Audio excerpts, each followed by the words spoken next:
La luna se filtraba entre las cortinas de seda, iluminando el inmenso dormitorio que parecía más un museo que un hogar.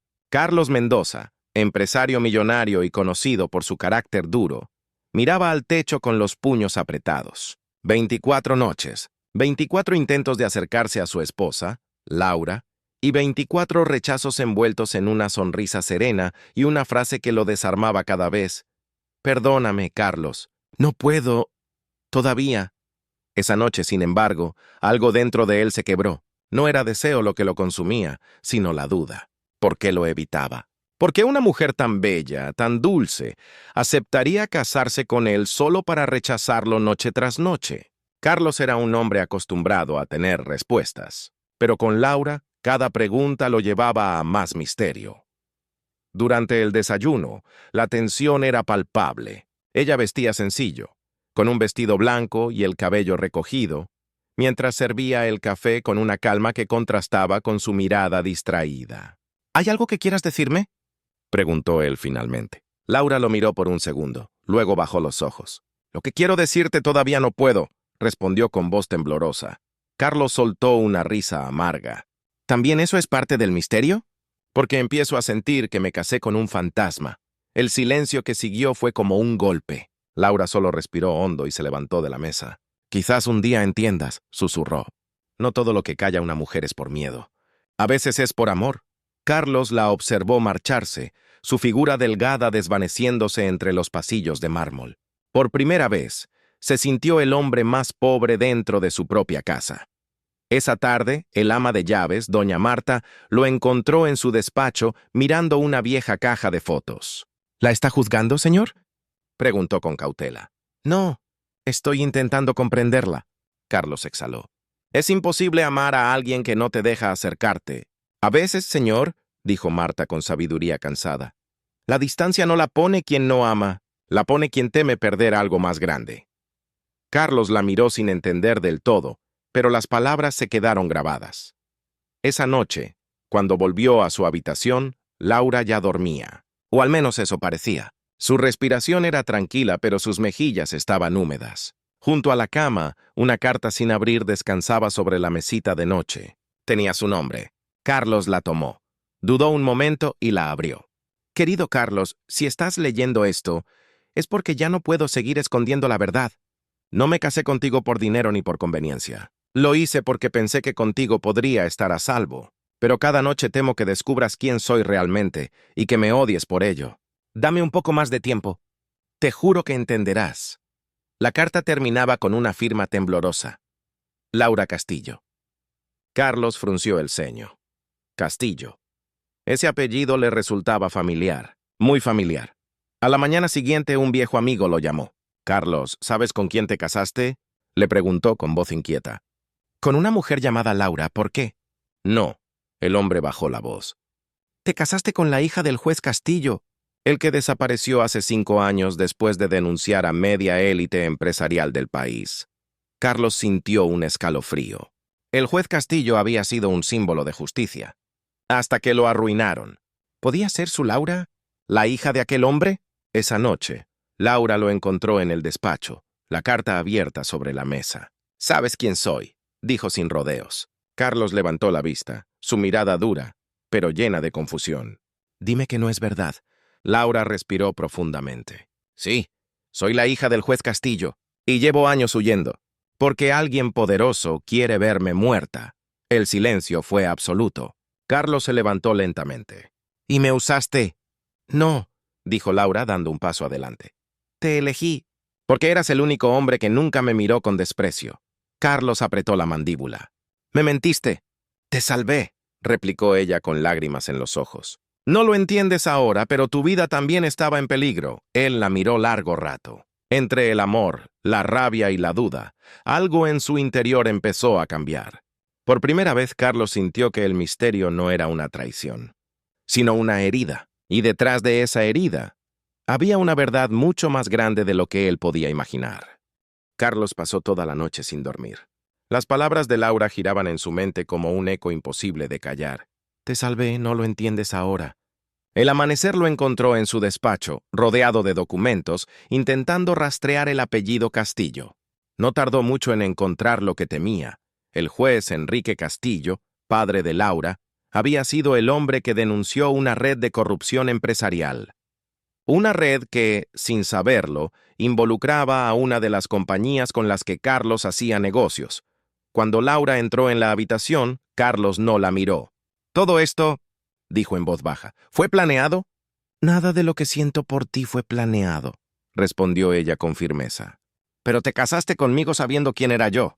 «Me casé contigo porque necesitaba protección, sí, pero también porque eras diferente. No eres como ellos, Carlos». Él levantó la vista, dolido. «¿Y quiénes son ellos?» Laura se acercó, su mirada cargada de miedo. «Los mismos hombres que destruyeron a mi padre, que arruinaron su nombre y lo hicieron desaparecer. ¿Tú trabajaste con uno de ellos?» El señor Velarde Carlos se quedó inmóvil. Velarde era su socio principal, el mismo hombre que lo había ayudado a construir su imperio. «Eso no puede ser cierto», murmuró. «Es cierto», dijo Laura, «y si sigues a su lado, terminarás igual que mi padre». Carlos sintió un nudo en el estómago. Toda su vida había creído en el poder del dinero, en la meritocracia, en las reglas del negocio. Pero ahora comprendía que tal vez su éxito estaba manchado por la injusticia. Laura, al verlo tan tenso, se acercó y le tomó la mano. «No te pedí que me creyeras», susurró. «Solo te pido que mires más allá de lo que te dicen». Carlos apartó la mirada, pero su corazón ya no podía negar lo que intuía. Laura no mentía. Esa noche, sin decirle nada, fue al edificio de Velarde. Lo recibió con su habitual sonrisa falsa. «Carlos, mi querido amigo, ¿qué te trae a estas horas?» «Solo una pregunta», dijo él seco. «¿Qué sabes del juez Castillo?» El rostro de Velarde se tensó apenas un segundo, pero fue suficiente. «Eso fue hace años. Un idealista más que se metió donde no debía», dijo con desdén. Carlos lo observó con frialdad. «¿Y su hija? También se metió donde no debía». Velarde soltó una carcajada. «¿Su hija? Desapareció. Si aparece, mejor que siga escondida. Algunas verdades no deben salir a la luz». Carlos salió del edificio con el corazón latiendo con furia. Por primera vez en su vida, sintió vergüenza de su propio mundo. Cuando regresó a casa, encontró a Laura rezando en el jardín bajo la luz suave de la luna. Se detuvo a mirarla. Esa mujer, que durante 24 noches le negó el cuerpo, ahora le estaba entregando algo mucho más profundo: la verdad. «Tenías razón», dijo al fin. Laura lo miró confundida. «¿Fuiste a verlo?» «Sí. Y ahora sé que todo esto no fue casualidad». Ella suspiró, aliviada pero temerosa. «Entonces ya entiendes por qué no podía...» Sus ojos se llenaron de lágrimas. «¿Por qué no podía entregarme a ti mientras cargaba con este secreto?» Carlos se acercó lentamente y le tomó el rostro con delicadeza. «No me importa lo que fuiste o lo que temes. Solo me importa lo que eres ahora. ¡Y eres mi esposa!» Laura rompió en llanto, abrazándolo por primera vez sin miedo. Pero en la ventana una sombra los observaba. Velarde no perdonaba traiciones, y pronto el pasado que Laura tanto temía regresaría con más fuerza que nunca.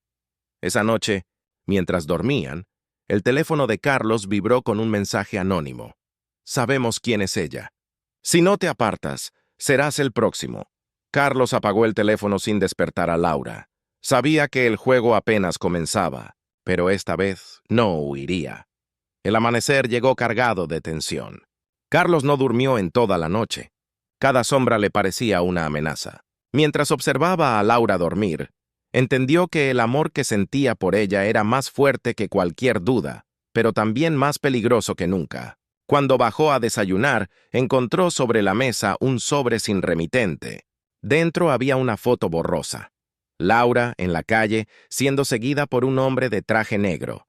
Al reverso, una frase escrita con tinta roja.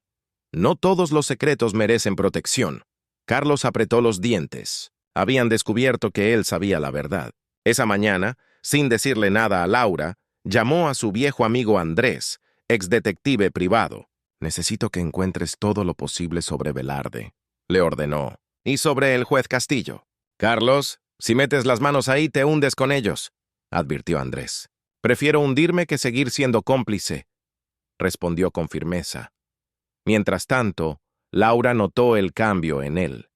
Su mirada, antes distante, Ahora tenía un fuego distinto, el de un hombre decidido. ¿Qué planeas hacer?, preguntó con voz baja. Lo correcto, contestó Carlos. Ya no pienso callar.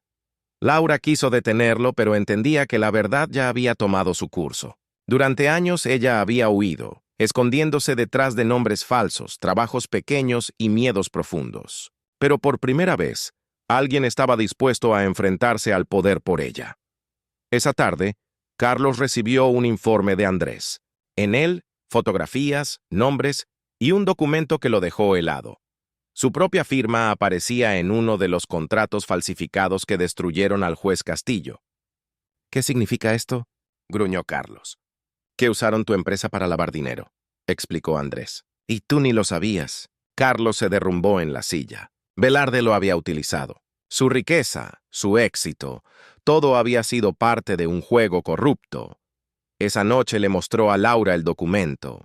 «Te dije que no querías saberlo todo», susurró ella, con lágrimas en los ojos. «No podía vivir sin saber», respondió él. «Pero ahora sí entiendo tu miedo». Laura se acercó lentamente. «Mi padre no murió por error, Carlos. Lo mataron por intentar detenerlos». Carlos se quedó inmóvil, el alma helada. «¿Tienes pruebas?» «Solo una». Laura abrió un pequeño cofre y sacó un pendrive dorado. «Mi padre me lo dio antes de desaparecer. Dijo que dentro estaba todo. Contratos, grabaciones, nombres. Y tu firma también». Carlos lo tomó con manos temblorosas. «Esto puede destruirlos a todos», murmuró. «O puede destruirte a ti», replicó ella. «Si lo revelas, perderás todo». Carlos levantó la mirada. «No me importa. Prefiero perderlo todo a seguir viviendo en la mentira».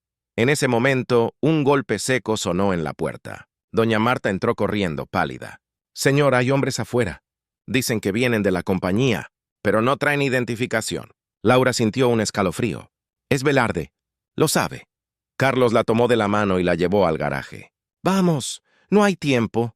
Subieron al coche y salieron de la mansión a toda velocidad, mientras dos camionetas negras los seguían por la colina. Los faros se reflejaban en el espejo retrovisor como ojos furiosos. Laura temblaba, aferrada al pendrive. «Carlos, si te atrapan te matarán. Entonces no dejaré que nos alcancen», dijo, apretando el volante con fuerza.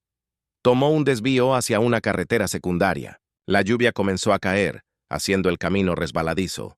Laura miró hacia atrás. Las camionetas se acercaban. Carlos giró bruscamente hacia un viejo puente. El coche derrapó, pero se detuvo justo a tiempo. «¡Baja!», le ordenó. «Corre hacia los árboles». «¿Y tú?», gritó ella. «Los distraeré». «Vete, Laura. Es una orden».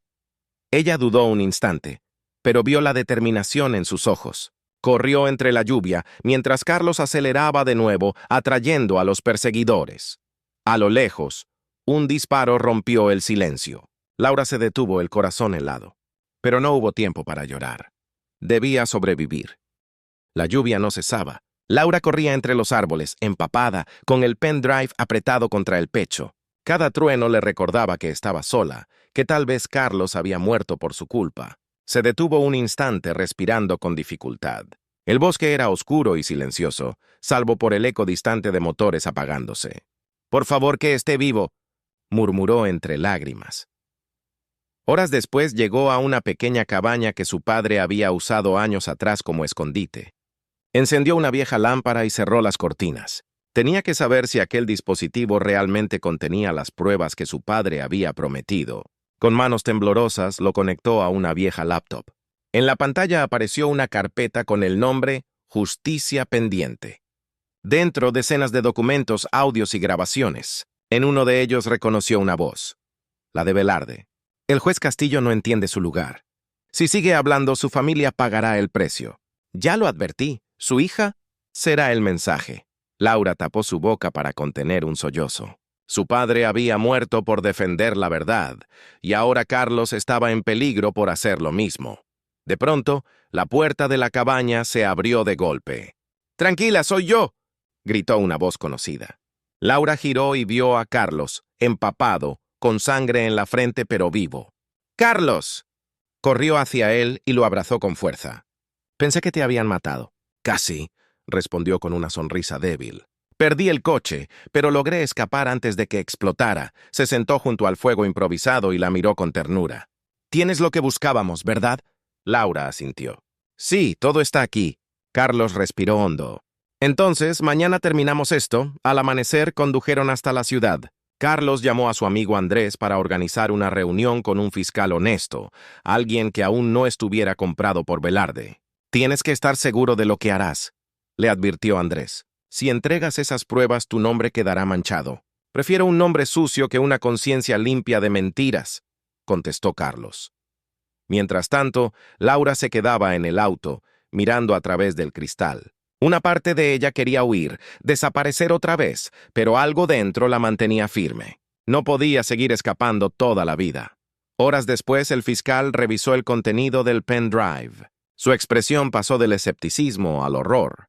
«Esto es suficiente para arrestar a Velarde y a medio consejo empresarial», dijo cerrando la laptop. «Pero necesitaré testigos». Carlos asintió. «Yo seré uno». Laura se adelantó. «Y yo también». El fiscal los miró con respeto. «¿Saben lo que arriesgan?» Carlos tomó la mano de Laura. «Lo sabemos». Pero el silencio ya nos ha quitado demasiado. Esa misma noche, la noticia estalló en todos los medios. Escándalo de corrupción. Empresario denuncia red de lavado liderada por Velarde. Las imágenes mostraban a policías entrando en oficinas, a Velarde siendo esposado, gritando su inocencia. Desde la ventana de su apartamento, Laura observaba las luces de la ciudad y lloraba en silencio. No eran lágrimas de miedo, sino de alivio. «Tu padre estaría orgulloso», dijo Carlos abrazándola por detrás. «Y yo lo estoy de ti», respondió ella, girándose para mirarlo. Por primera vez, no había distancia entre ellos. Ningún secreto, ninguna sombra. Solo dos almas que habían sobrevivido a la verdad. Pero cuando todo parecía terminar, el teléfono sonó. Era Andrés. «Carlos, hay algo que debes saber. El juez Castillo nunca murió». Carlos lo miró, incrédulo. «¿Qué estás diciendo?» «Hay un testigo que afirma haberlo visto hace un mes. En el norte. Cambió su nombre, vive escondido». Laura dejó caer el teléfono. «¿Mi padre, vivo?», susurró temblando. Carlos la sostuvo sin poder hablar. El pasado que creían enterrado acababa de abrir una puerta nueva. El viento del norte era frío y áspero cuando Carlos y Laura llegaron al pequeño pueblo donde, según Andrés, se ocultaba el juez Castillo. El lugar parecía detenido en el tiempo. Calles de tierra, casas de madera y miradas desconfiadas. Nadie hablaba con extraños. Laura caminaba en silencio, con el corazón latiendo desbocado. No sabía si tenía fuerzas para enfrentar la posibilidad de que su padre estuviera vivo. Había llorado su muerte durante años. Y ahora esa esperanza dolía casi tanto como la pérdida. «¿Estás lista?», preguntó Carlos con suavidad. «No», respondió ella. «Pero tengo que verlo». Siguieron las indicaciones hasta una vieja carpintería en las afueras del pueblo. Una placa oxidada colgaba de la puerta. «Taller Don Enrique». Laura se detuvo en seco. «Mi padre siempre quiso llamarse Enrique cuando era niño», murmuró con lágrimas en los ojos. Carlos empujó la puerta. Adentro el olor a madera y resina llenaba el aire. Un hombre mayor, de cabello gris y mirada cansada, levantó la vista desde su banco de trabajo. Cuando vio a Laura, el cincel cayó de sus manos. «Dios mío», susurró. «Laurita». Ella corrió hacia él, temblando, y lo abrazó con todas sus fuerzas. «¡Papá! Pensé que estabas muerto». «Lo estuve, hija», dijo con voz quebrada. Al menos para el mundo. Carlos observó la escena en silencio. Aquel hombre que había desafiado al poder, que había desaparecido por su integridad, estaba vivo, pero roto. Sus manos temblaban, su cuerpo era más frágil, pero sus ojos conservaban el fuego de siempre. «¿Cómo sobreviviste?», preguntó Laura entre sollozos. «Me ayudaron a escapar», respondió Enrique. «Algunos aún creían en la justicia. Cambié mi nombre, desaparecí y juré que nunca volvería a poner en riesgo a nadie. Pero veo que la verdad encontró su camino sin mí». Carlos dio un paso adelante. «Señor Castillo, su hija salvó su legado. Las pruebas que dejó terminaron con Velarde y con todos los que lo traicionaron». El juez lo miró serio. «¿Y tú quién eres?». «Carlos Mendoza», respondió él, «su yerno». Enrique lo miró con desconfianza, pero luego bajó la cabeza. «El empresario», dijo con tono grave. «El nombre que firmó los contratos falsos». «Me usaron», admitió Carlos, pero pagué el precio y limpié lo que ensuciaron con mi nombre. El juez lo observó por un largo instante y luego asintió lentamente. Entonces tienes el valor que siempre busqué en mis socios y que nunca encontré. Laura tomó la mano de su padre. Papá, ya no tienes que esconderte. Todo terminó. Él sonrió con tristeza. No, hija. Cuando se revela la verdad, los enemigos no desaparecen, solo cambian de rostro. Antes de que pudieran responder, se escuchó un golpe seco en la puerta. 3 toques. Luego silencio. Carlos reaccionó de inmediato. Apaga las luces. El juez se acercó lentamente a la ventana. Afuera, 2 hombres vestidos de negro vigilaban desde un coche. Nos encontraron, susurró. Carlos miró alrededor. Hay una salida trasera. Vayan. Yo los detendré. No, Carlos, dijo Laura con la voz quebrada. No otra vez. Él la miró con ternura. Prometí protegerte y lo haré. Laura abrazó a su padre y lo ayudó a escapar por el taller. Carlos tomó una vieja escopeta del rincón y esperó. Cuando los hombres entraron, disparó al aire, haciéndolos retroceder. Aprovechó el caos para huir por la puerta trasera y alcanzarlos en el bosque. Corrieron durante minutos que parecieron horas, hasta que las luces del coche desaparecieron. Exhaustos, se refugiaron en una cabaña abandonada. Estamos a salvo, susurró Carlos, respirando con dificultad. El juez lo miró con respeto. Eres más valiente de lo que imaginé. Ahora entiendo por qué mi hija confió en ti. Laura lo abrazó de nuevo, esta vez sin lágrimas, solo con gratitud. Por primera vez en años, sintió que su familia volvía a estar completa. Pero el juez sabía que aún faltaba el último paso. Carlos, mañana iremos juntos a declarar. Yo también hablaré. No quiero vivir escondido ni un día más. Carlos asintió, decidido. La verdad había costado sangre, miedo y lágrimas, pero por fin, después de tanto dolor, se acercaban al amanecer de la justicia. El amanecer trajo un aire frío y expectante. Frente al edificio del tribunal, cámaras, periodistas y curiosos se agolpaban buscando una imagen, la del juez Castillo, el hombre que había vuelto de entre los muertos. Laura caminaba a su lado, con la cabeza en alto, mientras Carlos los seguía, decidido a enfrentar todo lo que viniera. Dentro del tribunal, el silencio era absoluto. Cuando el juez Castillo tomó asiento ante el fiscal, el murmullo se detuvo. Señor Castillo, comenzó el fiscal, ¿confirma que usted es el denunciante original del caso Velarde? Sí, respondió con voz firme. Fui silenciado, perseguido y dado por muerto por revelar una red de corrupción. Pero hoy, después de años, la verdad vuelve a tener voz. Laura observaba con el corazón encogido. Ver a su padre hablar sin miedo, después de tanto tiempo escondido, era el cierre de un ciclo que nunca imaginó ver. Carlos, sentado junto a ella, apretó su mano. Él también iba a declarar. Su nombre, que había sido símbolo de éxito y poder, ahora serviría para limpiar la mancha de la injusticia. Cuando fue su turno, se levantó y caminó al estrado. «Soy Carlos Mendoza», dijo con voz grave. «Por años fui socio de los hombres que destruyeron la reputación del juez Castillo. Sin saberlo, firmé contratos que sirvieron para ocultar su crimen. Pero hoy estoy aquí para reparar ese error», la sala murmuró. Algunos lo miraban con desprecio, otros con admiración. «¿Por qué arriesgar su reputación ahora?», preguntó el fiscal. «Porque descubrí que el silencio también es una forma de culpa», respondió. «Y no pienso callar más». Las pruebas fueron presentadas.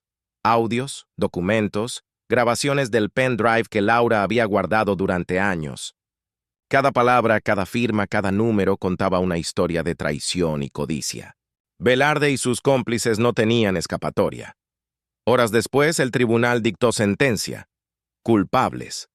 Los aplausos estallaron, y por primera vez en mucho tiempo, Laura sintió que podía respirar. «Lo logramos», susurró Carlos abrazándola. «No, Carlos», corrigió ella sonriendo. «Tú lo lograste». A un costado, el juez Castillo observaba la escena en silencio. Tenía los ojos humedecidos, pero su expresión era serena. «El mundo necesita más hombres que reconozcan sus errores», dijo mirando a Carlos. «Me alegra que mi hija haya encontrado a uno». Cuando salieron del tribunal, el sol brillaba sobre la multitud que los aplaudía. Periodistas se acercaban con micrófonos y cámaras, pero Laura solo miraba a su padre.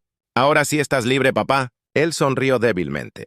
«Libre, hija», y en paz. Eso vale más que todo el oro del mundo. Esa noche la familia se reunió en la vieja casa de campo. El fuego crepitaba, iluminando sus rostros cansados pero felices. Carlos sirvió café mientras Laura observaba el anillo de matrimonio en su mano. Después de 24 noches de distancia, por fin había paz entre ellos. «¿Sabes?», dijo ella en voz baja. «Siempre creí que el amor era un refugio. Pero contigo entendí que el amor también es valor». Carlos la miró con ternura. «Y yo aprendí que la verdad, por más dolorosa que sea, siempre libera». El juez los contempló desde su silla, sonriendo. «Ustedes son la prueba de que la justicia no muere. Solo espera el momento correcto para despertar». Afuera, la lluvia comenzaba a caer de nuevo, pero esta vez sonaba diferente, como una bendición que lavaba el pasado. Carlos tomó la mano de Laura y la besó. «Prometo que nunca más tendrás que esconderte». Ella apoyó la cabeza en su hombro. «Y yo prometo que nunca más tendré secretos contigo». El fuego iluminó la escena por última vez. 3 almas marcadas por la mentira, unidas finalmente por la verdad. Porque el dinero puede comprar silencio, pero solo el amor y la justicia pueden comprar paz.